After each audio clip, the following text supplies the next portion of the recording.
is concept. What I mean by concept is the concept of the club. What does the club do? So, if I come close to the camera here, then the club has got, this is a 7 iron, okay, so the club's got something called loft. But people try and have this concept in their head that they need to try and independently help the ball up in the air. So if I try and help the ball up in the air, what I mean by the try and help the golf ball up in the air is if I was to set up to the golf ball, the ball position's far too far forward, weight's too far back, and their first inclination is to almost keep the weight on the back foot, pull the handle up, which pulls the club head off the ground, and then they're going to make contact at the top of the golf ball. So they feel like they have to get underneath the ball to try and hit it. So if you do that, then that can create a lot of errors. So it's going to create a lack of compression, strikes at the middle, at the bottom of the club face, increased loft, lack of distance, inconsistency in distance. To hit golf ball on the way down, so it's a descending angle of tap, hit golf ball on the way down, divot happens after impact, because the club is obviously bottoming out after impact. If I was to take a divot before impact, then that's where the club's bottoming out before impact, and then it's rising up to hit the golf ball. So think about, the loft does the work, we don't have to independently help the ball up in there. So in order for you to do that, this is a drill that's going to help you. So if you were to flip, so what I mean by flip, if you were to help the ball up in the air, then what's going to happen is the club's going to hit the ground way behind here. So a couple of things that you can draw. So get a line of chalk, draw a line a couple inches behind the ball, and then draw another couple inches in front of the ball. So the idea here is, for me to hit the ball consistently, I have to miss this back line. So if I have to miss the blue line a couple inches behind the ball, and I have to take out the line in front. So think about hitting a bunker shot where we're not hitting the back line, where we do hit a bunker shot, we're hitting the line in front. So draw a line. So the idea here is to miss that line and hit the line in front. So you don't, in order for me to do that, in order for me to get the club to travel slightly further forward, then I have to transfer weight left, meaning that I'm going to create that compression, hands ahead of the golf ball. So watch this, if I was to scoop, then I'm going to take out that back line. So take out that back line there. So the idea here is to try and feel like you're taking out the front line. So the club should bottom out when I'm a couple inches in front, 2 to 3 inches. Allow the club to hit the line in front, and then you're going to create compression, the hands are going to be ahead of the golf ball. Number 2 is people that have an open club face. So whatever the club face does, then our body has to do something differently to try and avoid an incorrect club face position at the top of the backswing. So the first fault that I see is an open club face. An open club face is the most renowned fault in golf.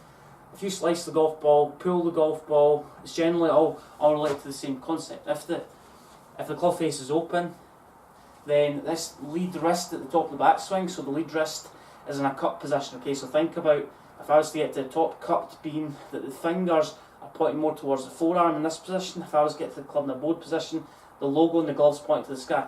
But the kind of commonalities I see with an open club face is high ball flight, lack of distance, strike issues, lack of compression, because obviously you have to compensate trying to hit the golf ball.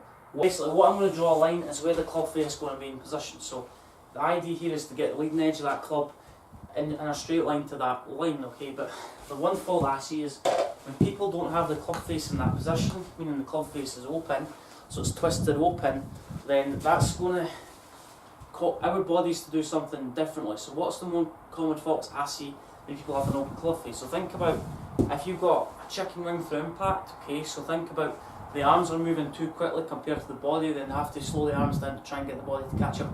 That's probably too off tangent here, but think about, if I have an open club face at the top of that swing, this lead wrist is in a cut position, so almost in this position, then from there, if I come down at impact, club face is open, handles obviously behind the golf ball. So think about, if I was to have an open club face, I psychologically know that, so I have to try and do something to try and get the club face to square up. The number one fault I see is when people early release, okay, so to try and speed the club head up and slow the butt end down, try and get the club face to close. So try and get the toe to close over the heel, and then from there that's going to create a lot of errors. It's going to create the handle back, so if I do that, the handle is going to be back. So if I was to get in a position where my weight's forward, the hands are forward, the club head's behind hands. But if I was to get to the top of the bat swing, early release because the club face is open, then what happens there is I get a very high handle, hands are slightly behind the golf ball, and then the club starts to rise up. That goes back to trying to help the ball up in the air. So it's important to try and get this wrist angle in a better position. So obviously we talked about allow the club to do the work. Tip number 2, try and even bow this left wrist so that the logo on the glove's pointing to the sky, and then from there you're maintaining that into impact. We're not getting this lead wrist cup, so think about the fingers are pointing away from you, away from the wrist angle. So if I was to get the thumb pointing close to the wrist angle, then that's going to be cupped. So the idea is trying to keep the wrist angle, the fingers away from the crease in the wrist, and then you're going to create a lot more consistency. So this comes back to what the club face do. Remember, if the club face is wrong, we have to compensate, try and hit golf ball. So if the club face is open, and I'm going to allow my path to go out to the right, the ball's going to go 20, 30, 40 yards right. So I have to psychologically do something to try and get the club face to close point left. So incorrectly, meaning that all their body weight stays behind the golf ball. So if I was to have an open club face, then I have to feel, if I was to have an open club face, I have to feel like the body stays back to try and get hands to exit left for me to close the club face. So if I was to hang back, then what happens from there is you're going to thin a lot of shots, you're going to hit the ground before the golf ball. So what we need to feel like we're doing is, if the weight's behind the golf ball, then you're going to hit the ball with a lot of loft impact. The club's going to start to walk towards the sky. You're not going to take a lot of divots. So to take a divot, you have to try and transfer weight forward. So a drill to work on. So the idea is, if you've got a wall in if you've got plenty of walls in your house, get your left hip against the wall. Okay, so get your left hip against the wall. If I hang back in it, then what's happening from there is the club's going to hit halfway up the wall. Okay, so the idea here is, for me to transfer weight properly, I have to get my weight, my left hip, bump into the wall first, which is a lateral movement. Then I feel like my left knee drags along the wall, which is going to create a rotary movement. So think about, get to the top of the backswing, left hip bumps against the wall, then it rotates. So think you're dragging your left knee across the wall. Another thing, if I was to hang back in it, then I'm going to hit the middle of the wall. So allow your weight to transfer, left, bump laterally into the wall, then you're rotating. What happens from there is the club travels a shorter distance, it's going to hit the bottom of the wall as opposed to lifting the club up. So obviously let the club do the work.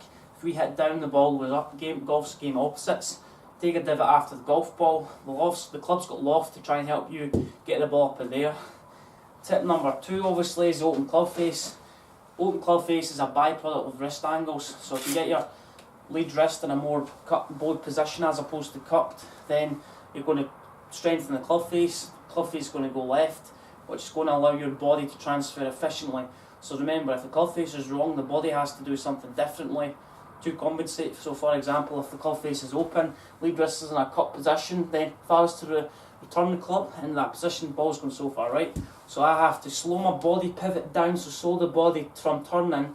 So I have to speed the hands up, so speed the handle by earlier releasing the club. And what happens from there is the hands get behind the golf ball, the club face is pointing left, and that's how golfers square the club up.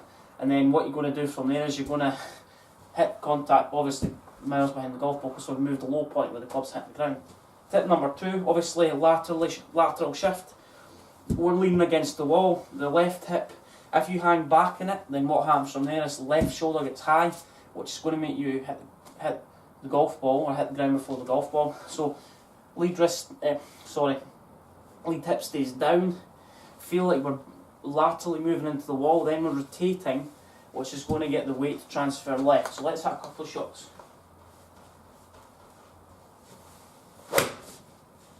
Take out that line. Try again. We're rotating laterally. And you should be on the way to lowering your scores.